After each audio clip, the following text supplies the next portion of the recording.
Accept, reject, redeem.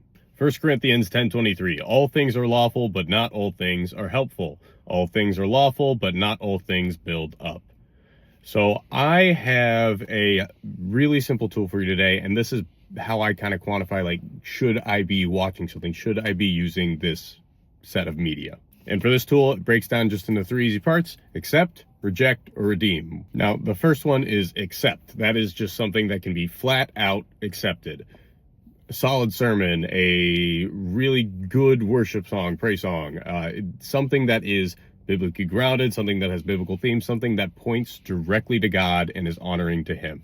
That can just be flat out accepted. Now, the next section would be reject. So some things need flat out rejected. These are things that oppose the will of God, things that oppose the glory of God, things that go against God. These are things that specifically go against the teaching of Christ, and they are not helpful in any way of pointing you to Him. This would be anything teaching a false gospel. This would be somebody doing gospel plus. This would be like a prosperity gospel preacher coming out and then saying that, oh yeah, if you come to Christ, here's your cash and prizes. All you have to do is ask. In terms of media, some media needs flat out rejected. It's not helpful pointing you towards Christ. It just needs flat out rejected.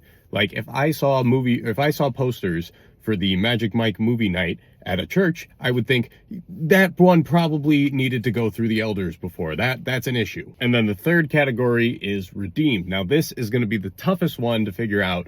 And majority of the time, I think it's between you and God to sort that one out. So these are things that, while don't explicitly go against the teaching of Christ, don't explicitly go against God, they can be redeemed because they have an unintentional Christian theme. They have something that points you directly to God and is a good gift from God, despite not being explicitly set up for God. So here's a real simple example.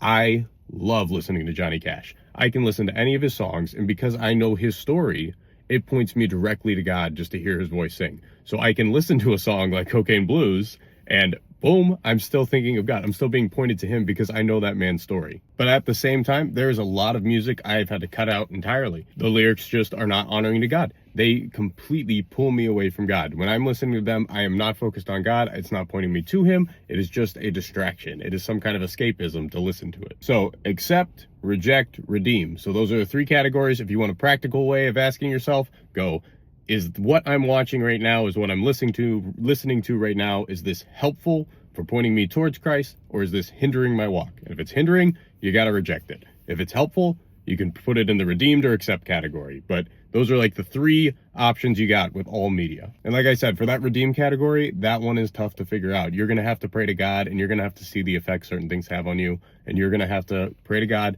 help Him, or have Him help you discern what is okay to keep around in your life. Focus on what's eternal, and I'll see you tomorrow.